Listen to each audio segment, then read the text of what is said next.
Welcome to the Cinderella podcast, where we watch and review every Cinderella adaptation we can get our hands on, discussing the same story over and over until we slowly go insane. I'm Liv. I'm Talon. And today we watched The Good Shepherdess and the Evil Princess, made in 1908. And we're going to go ahead and call it The Evil Princess Cinderella on account of how there's an evil princess. She's very angry. In my notes, I mostly have her as Q for Queen because she reminded me of the Queen of Hearts. I have the Queen of Hearts too. I have her just as EP in my notes, which is very confusing. But yes, but the title does specify that she's an evil princess, not an evil queen. But her son is the love interest, presumably. yes, According to summaries we found online, it is not clear. it is not clear. So this is a silent film. This is our second venture into Georges Méliès's work, although this is likely made by an associate or just his studio and not actually the legend himself. It was real bonkers. It took some hard left turns that we weren't really anticipating. So the first time we watched it, we just agreed we weren't going to take notes and we were just going to experience it. Mm-hmm. And so that we watched at regular speed. We could not find a version that had any sort of sound, like no music, nothing. So we just narrated what we perceived to be happening to each other. Which was a lot of fun. I recommend it. That was a hoot. we averaged out mostly correct, but there were some wrong guesses. Mm-hmm. And then the second time we watched it at half speed and studiously took notes. So now we present to you the fruits of our labor. Indeed. I would just like to point out that this video on YouTube now has 281 views and 3 likes. I don't know why those numbers make me happy, but they do.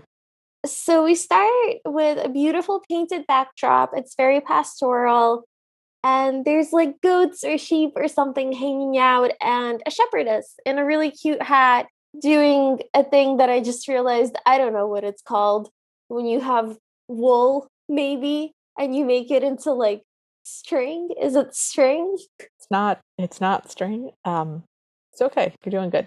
Okay. I also don't know what she's doing because she doesn't have a spindle. She's not actually spinning. It's not even a drop spindle. She's just got a big tall stick with a bunch of wool at the top of it.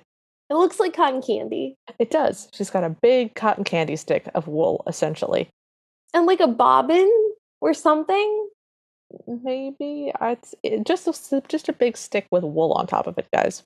So for the purposes of this podcast, we're just going to tell you who the people are and what's happening. But bear in mind, this information was gleaned over 2 viewings and studious discussion. So, and also like we cheated. Like we read online what was supposed to happen before we watched it, and then again also after we watched it. And we're still not 100% sure. So yeah, we have questions about who or where the prince is. Yeah. So this shepherdess who is holding this big cotton candy stick of wool, this will be our Cinderella, and we will just be referring to her as Cinderella in our notes. Oh, would you describe her? Yes. She's really pretty. She's got a cute little hat and dark hair that's in sort of curls when we first see her, and just sort of traditional Gibson girl peasant gear. So just like a bodice and an underdress with puffy sleeves and a dark skirt and a little white apron over it and a little cloak that goes around her shoulders. Okay, and the skirt is very full, like a big 50s skirt, but it ends like at a very silly length. It's like mid-calf. Yeah. So you see like her ankles in her little shoes. It's very cute. It's a very sweet outfit. I enjoyed it. So a maid or possibly another servant of some kind comes up to greet Cinderella as she sits on her stool. Cinderella greets her cheerfully, and then they point off screen and more villagers show up, and Cinderella greets them all happily. A whole cheerful gathering is there, and they start to play blind man's buff. So they wrap a little scarf over one of the dude's eyes, and they just have a little game, and they're just having a good time until somebody in a fancy coat and a white wig shows up and appears to scold them. So the internet tells us that the prince is among those playing the game, we could not discern, even after like knowing that and multiple viewings, we could not discern which one he was supposed to be because they all had mustaches. And the person we decided was the prince at the very end did not have a mustache. Yeah, so I don't actually think that the prince is in this gathering. I think that the servant has been this is a servant of the evil princess, and I believe that he has been tasked with making sure that nobody has any fun. Oh. And so he sees them having fun. This is just my theory. I have nothing to back this up. Mm-hmm. And he brings in from off screen the evil princess, who is a much older woman. She is very stout, and she just looks like the Queen of Hearts. She is wearing a very weird outfit, by the way. She's not wearing normal turn of the century 1900 outfits. She's wearing like 14th century evil Eleanor of Aquitaine fur outfits with lion prints on them. It's very evil Eleanor of Aquitaine. Okay. Her skirt is also incredibly bizarre to me. Mm-hmm. It looks very patchworky, which kind of fed into the Queen of Hearts motif because it looked like a checkerboard to me. Yeah. But I will also accept like a quilt of evil. It was lion standards. So it was sort of like the symbol that people would wear on shields. Uh-huh. It just repeated on her skirt in like a white on black and then black on white style. So it was heraldic. Okay. Which is why I was like, why is she coming back from the Crusades? What's happening? Anyways, she shows up and she yells at this crowd of young people having fun, and Cinderella runs back to her stool and tries to sort of hide her face. But the evil princess storms after her and hauls her up by her arm and tears her cloak off and starts to rip it and just begins to slap Cinderella all around the head. Mm-hmm. The mean servant is there, and he's just egging her on from the corner. And then the evil princess throws our Cinderella to the ground, and Cinderella is making big sobbing gestures with her hands and raising her hands towards the servant as though she's begging for help. And then two other servants in fancy clothes show up to get big sticks and then to beat Cinderella with giant sticks for like a while. Mm-hmm. Yeah. Yeah, I genuinely thought they were coming to help because they were like kneeling down. No, they were kneeling down to pick up sticks to hit her with. Yeah. But the villagers show up. The villagers show up with literal pitchforks and stop this beating and run off the evil princess. They literally drag her off. Which, up until this point, the evil princess had her arms crossed over her chest and was making sort of, yes, lovely, everything is going as I want it to go face. But they literally grab her arms and just drag her off the screen. And then a villager holding a pitchfork sort of jauntily butt kicks the servant all the way off the screen, like prancing kicks him in the butt with every step. It was phenomenal. It was great. I wish that scene just went on longer. I really enjoyed it. Yes. I wish it was flipped proportionally in terms of how much we saw Cinderella get hit versus how much we saw other people get hit. I'd like to flip those. Yes, but it was really nice. I liked it that there was immediate support for Cinderella in her need, and that it was understood that this was a bad thing for someone to do to her, and that someone stopped it. Yes. I realize it's a low bar, but here we are. You know, seen worse. We sure have. So that scene ends, and next we have an interior shot. It's a kitchen, but it's mostly painted background with some three-dimensional aspects. And the main parts of the room are that there's a big staircase going to a second floor, and there's a big fireplace that does look like dimensional, like there's stuff in it, but there's not a fire going.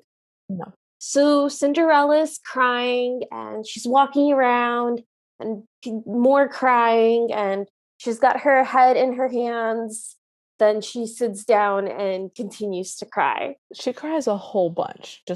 She's despondent. She's very, very sad. And then two maidservants show up, possibly the two from the beginning. And they try to console her, and they kind of get her to stand up. they look like they're leaning in to hug her, but she keeps pushing them away, and she gets more and more agitated and starts flinging her arms out and kind of pushes them away, throws herself down back in her chair, and goes back to crying. And they sort of linger, but then they kind of shrug and walk away with like one last look towards her. Mm-hmm. And then my notes say more crying, excessive crying. Indeed. Then, from off screen, a hand appears, kind of like a creepity Scooby Doo kind of hand. And a beggar man walks in on very shaky legs, leaning on a walking stick. This is a younger man pretending to be an older man for comedy, and it's very exaggerated, shaky leg movement. Yep. Liv, how would you describe his outfit situation and like the key components thereof? Well, everything is very baggedy. He's got a big floppy hat and a big floppy kind of poncho and pants that are a reasonable tightness. But he also has a very large satchel, which is concealed by his cloak and hangs just below hip height, that he puts a lot of things into and reaches into very deeply to take things out of. It's very close to his crotch region. It's deeply unfortunate. There's just too many things happening in that area, and I didn't like it. Agreed. We had a lot of questions the first 2 times we watched this, and we had to go back and watch that scene a third time to just verify that there was indeed a bag there 100%. Like a very saggy fanny pack between his legs. Yeah. So he comes into her house just totally unbidden and holds out his hat, and he is patting his heart and patting his stomach and touching his mouth and sort of gesturing at his clothes. She sort of apologetically lets it be known that she cannot assist him, and he sort of, sad, starts hobbling to leave. But then she remembers that she does indeed have clothes upstairs for him, male clothes.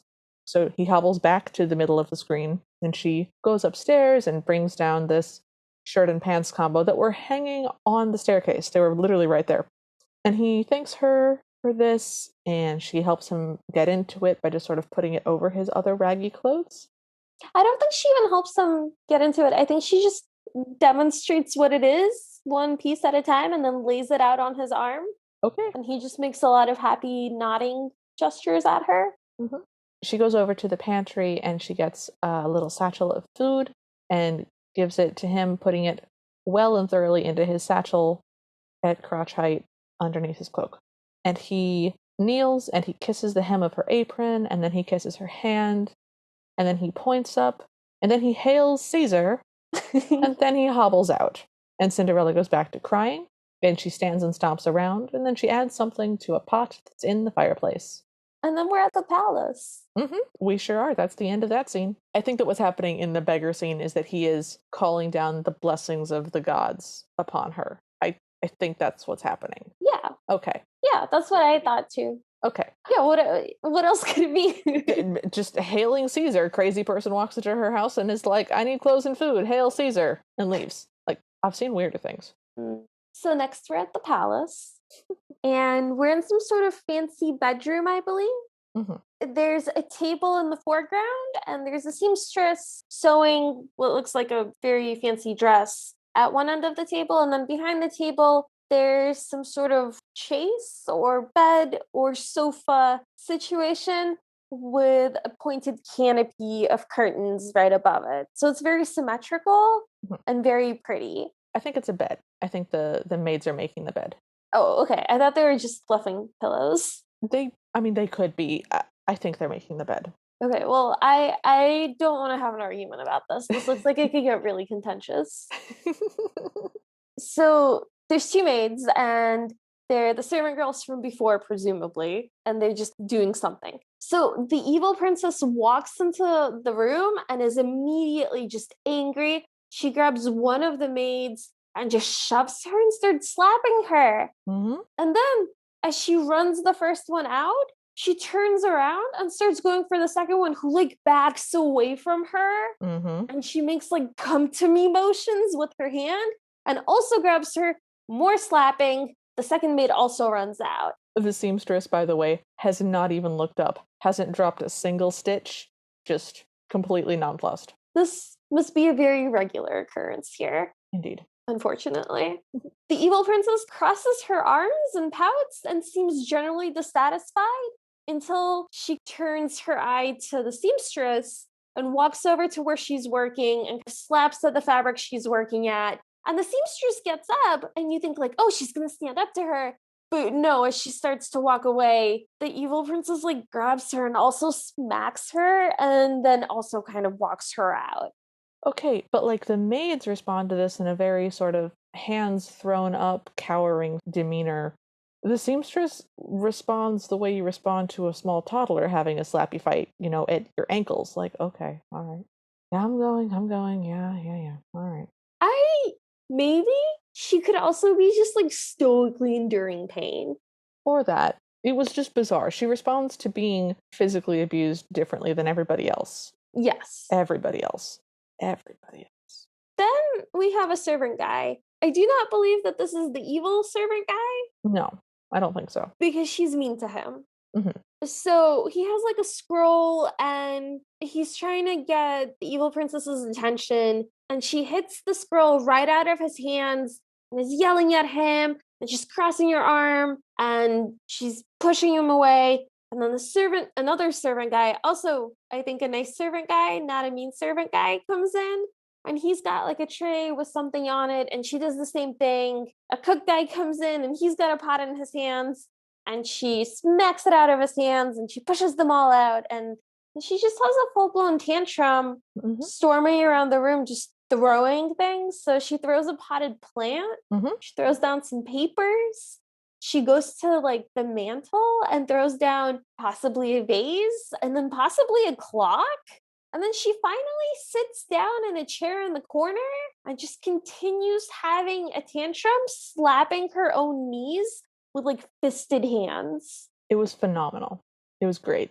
I like that she's not happy being angry. Yes. I like that it doesn't satisfy her and she's still upset and she's taking it out on other people and it brings her zero joy.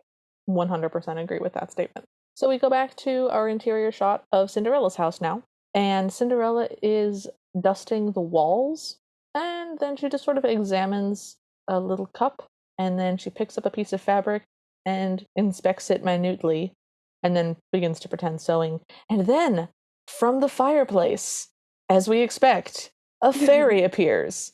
It's great. She looks incredible. She does. She looks like Athena again. She's got a breastplate, and she has a crown that's very spiky. I got very original White Witch of Narnia crowns. Ooh. Just very spiky. Not evil, but just spiky.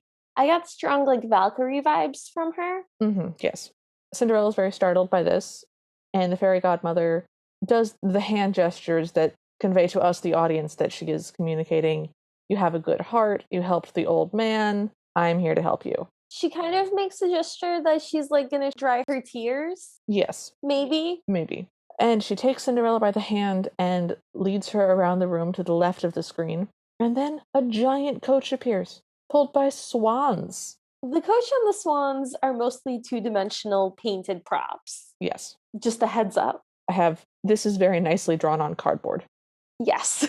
And the coach part does have a chair on it and a canopy over it. And Cinderella sits in it very happily, and it very slowly draws her off screen. And now we're outside, which means, again, we've had a full-on carriage just leave from an interior room. This time drawn by swans, which makes it better worse, I guess. We've seen swans before. We have. Just one more and it's going in the spreadsheet. One more. So we're outside now, and there's ballerinas. This is the ballet part of this movie. The ballet part of this movie is the rest of this movie, by the way. It's the middle third of this movie. Okay, yes.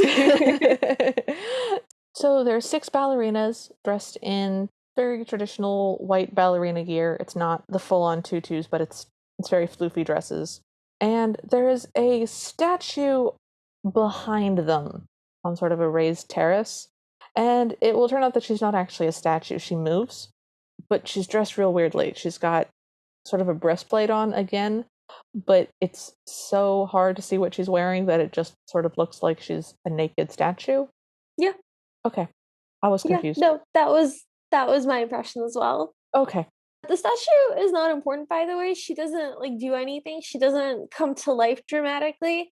She just doesn't move for a very long time, and then she moves a little, and then that's it. Yeah. So the fairy godmother leads Cinderella into the middle of these 6 ballerinas who ballerina very badly around her. They don't do a great job. They all kind of flutter around her and pay attention to her and Mhm. twirl for her and kind of reach out their hands to her. Like, that sounds like the worst thing that could ever happen to me. Mhm. But Cinderella seems to be really enjoying it and really like liking the attention and just being delighted by them, and they're delighted by her. Yeah. There's a lot of like mutual admiration happening between Cinderella and the ballerinas. I wonder if they've ever seen a shepherdess before. I have no idea. Maybe.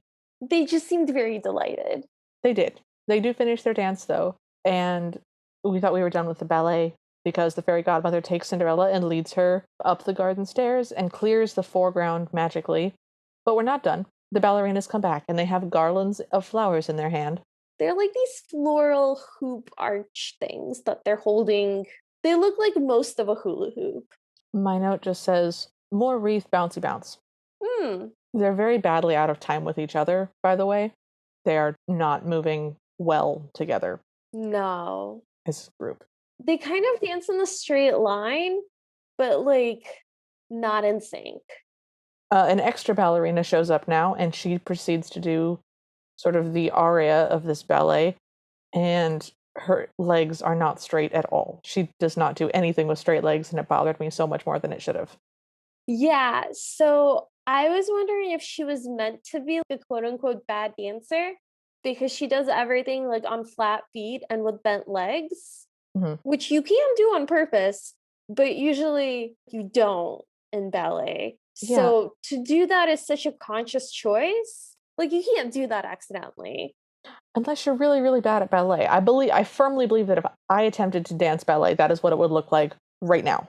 I firmly believe that because I don't have a lot of flexibility. And if I was told you need to raise your leg this high, I'd be like, cool, well, I guess I'll just bend my knee then. No, you just wouldn't raise your leg very high.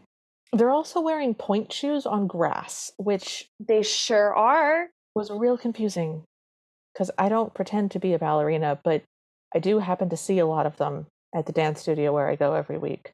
And they don't dance on grass. I don't even know what that would do with like the way pressure is dispersed through point shoes. That just makes me very concerned. I don't think you should do that. I don't think they really do anything in point, though, to be honest. I did not see them doing anything in point. No, not like a lot. Yeah, so I'm much less concerned about them. If someone had done a whole thing in point, I would have been more concerned.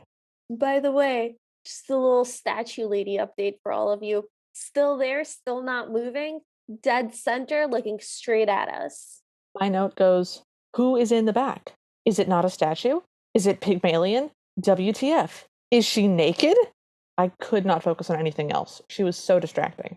Because of the way that the light was casting shadows on her face, she also appeared to have a mustache, and her shoulders were very strong. That too. And I was like, is that the prince? And he just has long hair, and like the breastplate on his outfit is just catching the light weird for me. Like, what No. is that? Who is that? It's no one. Yeah. She's no one. But more people come in now.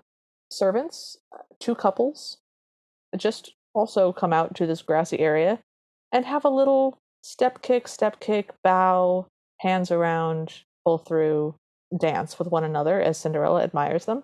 And it looks like a fun dance. I think that this might be the 2 maid friends and the 2 servant guys that the evil princess is mean to. Sure. Maybe. There is no reason that can't be the answer. Right, yes. My notes go into all caps. Pygmalion is moving. Definitely not fairy godmother. Because for a second I thought I had gone insane, and I was like, maybe it's the fairy godmother just standing back there dramatically posing because she's wearing the same sort of breastplate. But no, it's not her. Nope. Nope. Nope. Occasionally my notes will just say, statue lady's still there. It was real distracting, guys. It was more distracting than I expected it to be. Anyways, the fairy godmother takes Cinderella back up this little staircase thing to Pygmalion, who has raised her arms now. And now there's a pond where there was not a pond before. And people come out of the pond. It's more ballerinas in old-timey bras with flowers in their hair and skirts made out of tulle that have slits so their legs can come out and be seen, and it looks very watery and nymph-like. And I loved it. I loved it. I love it when people in the late 1800s decided that they were going to dress up as nymphs and mermaids, because it's so cute. Oh yeah, no, always a hit. It's so cute every single time. Just, you cannot go wrong. It's the best. I think that it wasn't flowers in their hair. I think it was seaweed. Sure. And I wrote them down as swamp nymphs, Swamp which nymph. is hard to say. Oh my god, that is my new goal. Oh god, that's my new goal. I now aspire to be a swamp nymph. I no longer want to be a bog witch. I've changed my mind. I like this for you. I feel like there's a very musical quality to it that like is very right. Yeah, I'm changing my goals officially, guys. No more bog witch. I'm a swamp nymph now, and I will figure out how to say that. I will practice saying that so that it flows better off the tongue. Swamp nymph, swamp nymph, swamp. I'm not cutting that. Okay, so there's some more dancing, and then all the ballerinas are back, and they all pose together with their hands raised and clasped together, and then they're gone now. And there's a big scallopy shell thing where the pond used to be, and there are people pretending to be statues all around it. Badly. And then all the dancers are back. There's also two fountains just spewing water out of their mouths because they're people heads. Those are people. Those are people standing really still as like water gets poured from behind them. It was bananas. I think Georges Méliès, or whoever created this in his studio, just had a lot of very bizarre images that they wanted to share with us. And then they just put them in whatever movie they were working on at the time, which happened to be this. Indeed. But now, we're in a very important moment, guys. We officially see the prince for the first time. Unless we've seen him before. I swear to God, he was not in the beginning. The Wikipedia for this tells us that this movie is incomplete and that this is a partial version of it. We do get a fairly complete story, and given how abruptly the 1899 one ended, I couldn't tell you if this is supposed to end this abruptly or not. So I don't think we've seen the prince before now. I mean, that's not ending abruptly. That's beginning abruptly, if anything. All right. Anyways. So he's wearing a very fancy long coat with big pockets. It's a very fancy piratey kind of coat. And he has brown hair. It's kind of poodly looking. He looks a little bit like a young Stephen Fry. Okay. He does. And he has servants bring her fancy clothes. I love it. Although I'm pretty sure that the two servants who bring her fancy clothes are the two servants who were beating her in the beginning. Do you think so? We only see two servants in the very shiny white coats that are sort of short. Uh-huh. And those are two short people in shiny white coats with white wigs. So, oh, I hate this. This is the thing I hate the most. No, thank you. I think those are the same ones. I can't prove it, but I think they are.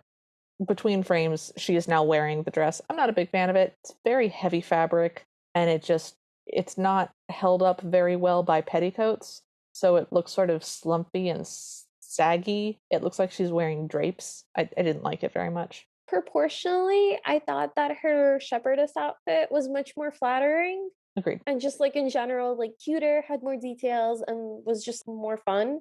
Mm-hmm. This one looked very dowdy to me. Yes, absolutely. She looked like a dowager queen. She did. But the evil princess shows up now. Just has stormed into this picnic. Yeah. She points at the prince, and then she lunges for Cinderella, but the prince steps in between them and clearly indicates with strongly pointed fingers that she should leave. And then they get in a slap fight. He does a lot of like very good standing up to her with his shoulders thrown back and just not backing down at all and just being very firm with his bananas mother. It's wonderful. And then she's sort of starting to get the best of him, but our ballerinas show up, the ones with the garlands of flowers. Mm-hmm. And they rush between them and drive the evil princess away with the power of ballerinas. Yeah. Oh, yeah. Yeah. And the prince sort of comforts Cinderella, who he has kept safe throughout this whole encounter. And the dancers gather and they pose together, and then the servants gather behind them and they pose together, and we just get a pose, and the prince just has his arm around Cinderella's waist and is holding her hand, and she's in a fancy dress that I think is ugly. But he's just sort of paying attention to her, and I loved it. I thought it was lovely. So it was one of those things that I actually really, really like in old movies where it's like a tableau Mhm. where they just arrange themselves into like basically a still image, but it's like very intricate. And there's some guys in the background who lift their hats and wave them around. So I think maybe people are cheering in this scene. Yeah. So possibly this is marriage. Unclear. This does seem like it would be a good ending place for the story because the evil princess has been driven off. The prince and Cinderella appear to be together in a meaningful capacity. But that would leave us without a comeuppance, dear audience. And Talon and I, we really like comeuppances. So We do. And now our comeuppance cup overflow. very much, it very badly overfloweth. You talk about it. Okay. So next we are back in the evil princess's bedroom. She's upset. She's got one hand clenched in a fist, and the other one has like grabbed her cape and like angrily wrapped it around herself. Mhm. And then she's just like approached by various servants and maids who all have things in their hands once more, and she flips them out of their hands, and she seems briefly happier, but then just angry again. Mhm. This happens multiple times, and eventually the evil princess throws herself in a chair, and suddenly the fairy godmother appears. And it's very beautiful because she's standing straight in the middle of the shot Mhm. on top of the beds, right underneath the canopy. So she's perfectly framed by the canopy. It's a beautiful visual. I really liked it. Yeah, it was excellent. So she very majestically like goes down the steps and does a lot of declarative pointing and throwing her hand behind her and kind of making like a no more gesture. Yes. I have that the fairy godmother points her finger at the evil princess, lays her hand on her own heart, and then does a very vehemently negative no hand gesture. And then things begin to happen. They sure do. The canopy collapses in on itself and the walls begin to shake. Mhm. So the back wall stays still, but the two walls on the right and the left start collapsing in and moving from side to side. It's not just a shaky camera, like it's a very, very well done effect. Yeah, the set itself is moving. Yeah. And the fairy godmother the whole time is just standing in the center of the room with her arms thrown up in the air in like a V. Yeah. It's very X-Man, Mhm. where she's like causing this to happen around her. Yes. And then, like, literally everything collapses in around us and dust billows. And when the dust clears, we've transitioned to ruins. Also, very cool effect. I have building explodes, which is now the third time a building has exploded. Goes on the spreadsheet. Wow. Wow. We did it, everyone. It did. Building explosions is officially a Cinderella thing. So we are now outside with like a crumbling castle behind us and a very conspicuous well on screen. Yep. The evil princess runs around kind of upset and then kind of begs the fairy godmother, who disappears mid beg. Hmm. So the evil princess paces for a while and runs back and forth, and then an evil paper monster appears. So she's on the left side of the screen, and just horizontally, an alligator sturgeon fish monster combo Hmm. kind of slides horizontally into the screen, and it has some articulation, which is very cool. So it's opening and closing its mouth, and its tail is curly and moving. Hmm. It kind of menaces the evil princess for a while, who's very scared of it. And then it just sort of slides backwards off screen again, still chomping at her. Yes. Incredible. Just perfection. So she appears to run after this thing, to follow it somewhat. I have that she appears to be thinking very hard, at which point she turns around and notices that there is a big hole in one of the walls, and she goes over to it, presumably to escape out of this evidently crocodile-infested courtyard. But 4 men in black appear over the top of the wall, and a giant dragon puppet head appears through the hole, like a Chinese dragon head, and it's a big puppet. It's not paper, it's like a big puppet, and it opens its mouth at her a bunch. And I have acrobats in black, acrobat menacingly. Yeah, they're wearing leotards, and they're kind of crouching and skittering on the castle ruins, Yeah. and it's not clear what they're doing. And Liv very hopefully posited that maybe they were puppeteers and we weren't supposed to be looking at them at all. But then the dragon head puppet withdrew and they stayed on the screen, you guys. Yeah. I was hoping that those were puppeteers, and I was wrong.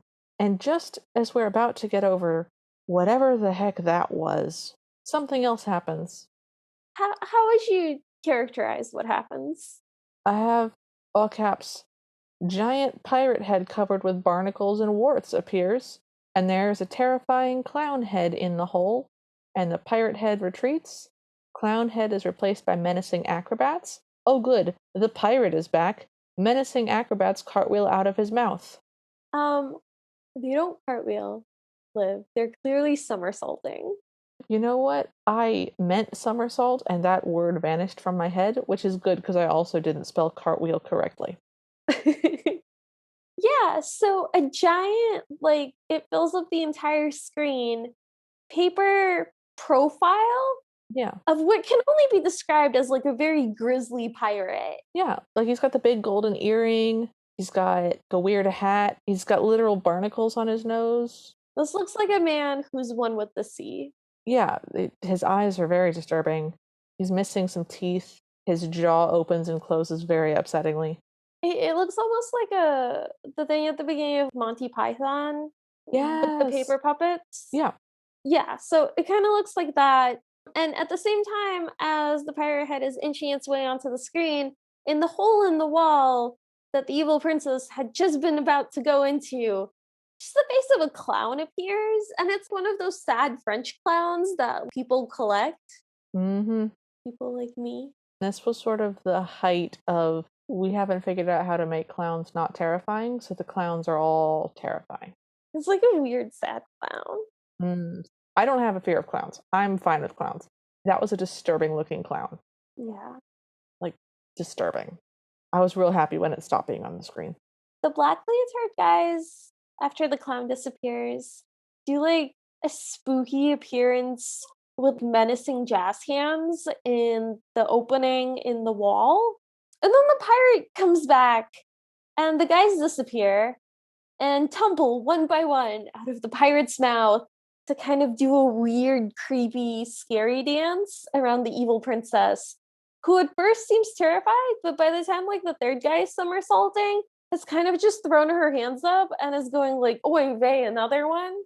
I have that the acrobats are moving around her a little bit like the flamingos dance around Sarah in the labyrinth, where they're just sort of, they're not actively menacing her technically, but they're real weird moving and they're uncomfortable to watch and they're clearly not good folks. So they were creepy. I would not like to be menaced by these acrobats. They were kind of crouching down and they had their arms up but bent, and it had very flying monkeys kind of energy. Okay, so I just realized what it looks like. The first time in Encanto, when we sing the We Don't Talk About Bruno, and Camillo turns into Bruno and you see him for the first time and he's doing the like monster hands. Yeah. We both made the exact same hands gestures to each other, dear audience. Tall. Yes, they make that hand gesture a lot. So with their hands, yeah, definitely. So they just dance around her with scary arms and they jump up and down a lot. And then an iron fence appears. Mm-hmm. And it just slowly rises up out of the ground as the black leotard guys do like scary rise out of the ground hand motions above it. Yes. It was very upsetting. It was really nice. I thought that was really cool. And then it suddenly becomes two fences. Like the second one just sort of appears directly behind the first one and then slides out and becomes two. It was really cool. It was a cool effect. They just kind of fence off the background away from the foreground, right down the middle, like Mhm, horizontally. mhm. So the castle ruins and all of the guys in the black leotards are on the one side of the fence with the background, and in the foreground, we've got the evil princess in the well. Yes, the very, very conspicuous well. Yes. And then what happens, Liv? My note just says, "Oh, fire." Because now all four of these menacing acrobats have big fire torches that are burning very brightly, but they stop and they're just brandishing them on the other side of the fence. They're dancing with them. They are. But the torches go out almost immediately and are just smoking dark smoke, which doesn't fill up the screen or do anything. And then the acrobats pick up the two fences and proceed to close them around the evil princess, backing her towards the very conspicuous well. And a hand reaches out of the well and grabs her by essentially the hair and pulls her into it, and she vanishes forever. Those are the things that happened. Yep. And the acrobats remove the gates slowly and walk away because there is no need for it. The evil princess has taken a well-dimensioned gate into hell, and the fairy godmother walks in. Cinderella is following her, and the fairy godmother goes over to the well and points into the well, clearly saying, look what I've done." Cinderella leans over and leaps back with her hands to her mouth, like, "Oh no," and she expresses concern. And the fairy godmother makes the "nah, is fine" hand gesture. Okay, so what I have is the fairy godmother gestures at the well triumphantly. Mm-hmm. Cinderella looks in curiously and then is distraught, goes to fairy godmother and asks for something. And the fairy godmother makes an absolutely not hand motion. Yep. And then they clasp hands and they walk off screen together. And I guess we're done now because the movie's over. Yeah, that was the end. Yeah. So what do you think we just watched? Someone's psyche just spilled out onto film. I think this was cursed. I think this might be the actual Ring video that you're not supposed to watch. Oh no. Darn. So we're gonna get a telegram telling us that we're gonna die in half a fortnight. Okay. Well, then we won't be able to finish this season, so hopefully that won't happen. So, more important question. Do you think this was a Cinderella? Because the lists that I get my Cinderella lists from all said that this counted, and I'm not sure it counts. I don't think it counts. No, I don't think so either, because there's not an evil stepmother. I mean, there's an evil princess, but she is the mother of the prince, presumably. Yes. If you're the son of a princess, are you a prince or are you something else? You normally get another title. You can get made like a duke of something. Like you get a title, but you don't get the title of prince until your parent is crowned or dead. Okay, that's what I thought. They never call him the prince within the film. So I think that if the evil princess had been Cinderella's mother, then I think this definitely qualifies as a Cinderella. Oh, absolutely. Okay. So the fact that the evil princess, she is specifically vengeful towards Cinderella for daring to interact with a prince. Is that why? That's what the synopsis said. I didn't see that happen. I didn't see her interact with the prince until that like dinner party. And we didn't see the evil princess interact with the prince at all ever. Yeah. I don't know how much I trust these synopses, I'll be perfectly honest. There's all sorts of people on the internet these days. Are we sure that's her son and not like her cousin or her Nope. brother? Nope, not sure at all. Because if she's the princess, maybe he's the prince. Maybe he's her brother. Yeah. Maybe he's her fiance. Maybe he's her fiance. Maybe they're cousins and they're betrothed. Maybe they're married. Oh, that's messed up. All right. So I guess that's enough speculation. I guess this officially qualifies as this one tricked me. Yeah. And it's not a Cinderella. It slipped through the cracks. That's okay. This is good. We haven't actually had a not a Cinderella yet this season. Oh, cool. And I'm happy about that. So I'm glad we have at least one. Makes my spreadsheet happy. So, Talon, what were your highs and lows for this movie? Okay. My high is 100% when the paper cutout monster appeared. I did not know that that was going to happen. And it was amazing. It was majestic. I could not have been more thrilled. Don't get me wrong, the dragon puppet and the weird clown and the pirate base, all of those were also good. Very good. No complaints. But, the little bit of shock and awe had worn off by that point until the weird, like, alligator monster appeared. There had been no hint that things like that would happen. Yeah. So I was delighted. Yeah, I was definitely not expecting monsters to show up in this because none of the synopses explained that there were going to be monsters. At least with Tam we had a warning. Yeah, they told us, they're like, there's going to be a scorpion, there's going to be a werewolf, and I was like, cool, I'm prepped. I've braced myself for this. My low is when the hand came out of the well to pull her in, because I genuinely don't understand what the intent was. It looked like it was not meant to be seen on screen, and that she was supposed to fall down the well and she had missed it somehow, and someone was helping her, because the hand wasn't like gloved in any way and it wasn't decorated. It was just a human hand reaching out and pulling her in. It both stood out to me because it felt like wrong, like a mistake, like they missed something, and also because it is so viscerally disturbing.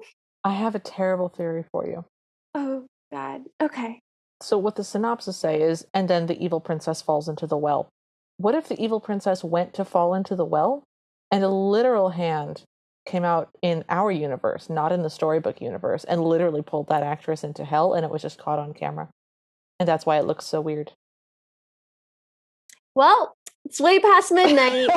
Good night, everyone. I'm going to bed to lay and stare at the ceiling in the dark. What are your highs and lows? My high is right now when I spun that to you. That was great. No, in all seriousness, my high was when the villager with the pitchfork jauntily butt kicks the mean servant off the screen. Yes. That was phenomenal. That was great. That made me happy, made my soul sing. I loved it. My low was the placement of the beggar man's satchel.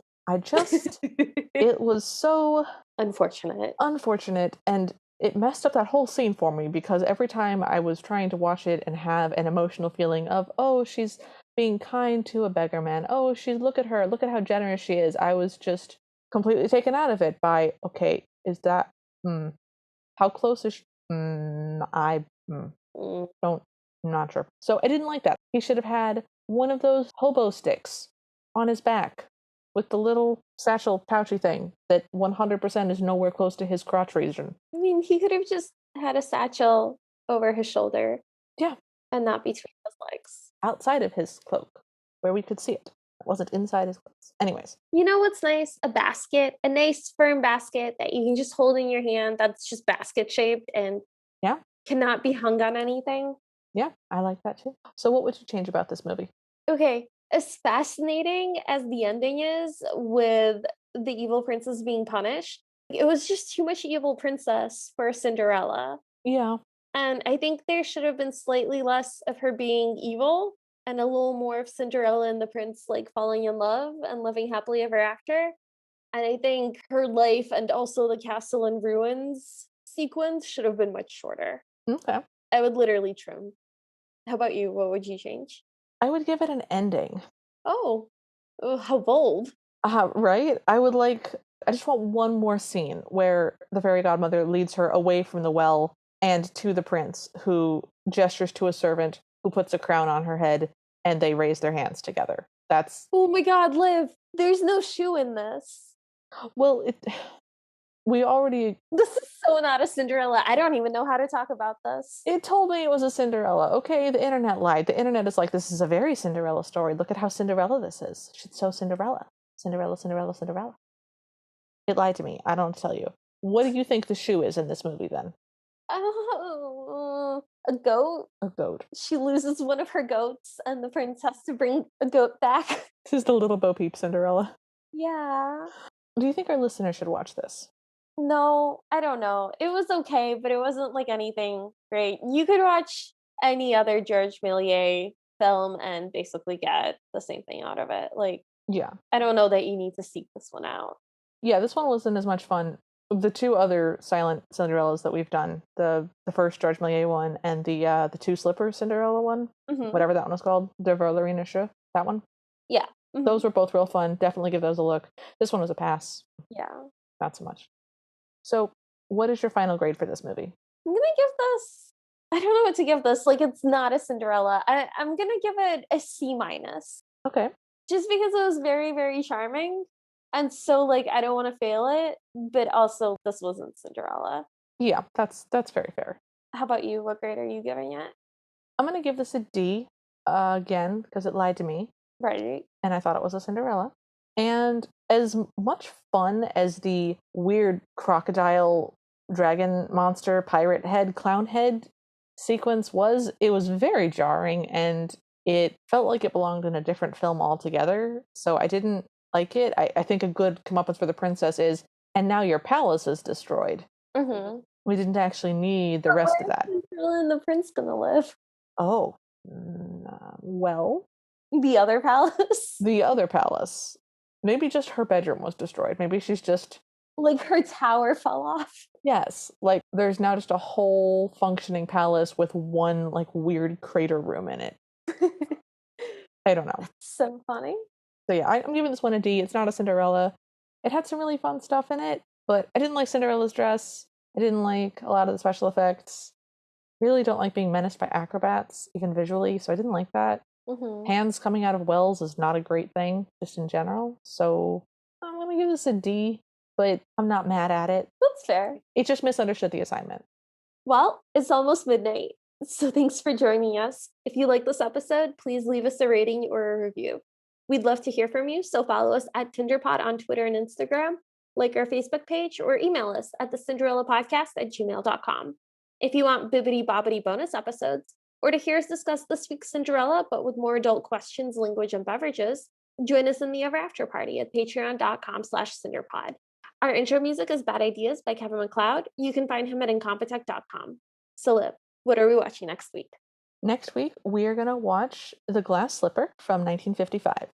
Ooh. This has been requested by several people.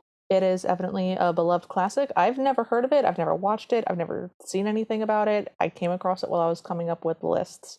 But it stars Leslie Caron, who is a famous ballerina. And I've never seen her in anything except for An American in Paris. And I don't remember that movie at all. So I have no thoughts about this movie. I'm excited to see what it gives us. I really like the poster. I feel like the poster is really cute. I'm excited. It is a cute poster. Well, until then, we hope you have a happily ever after.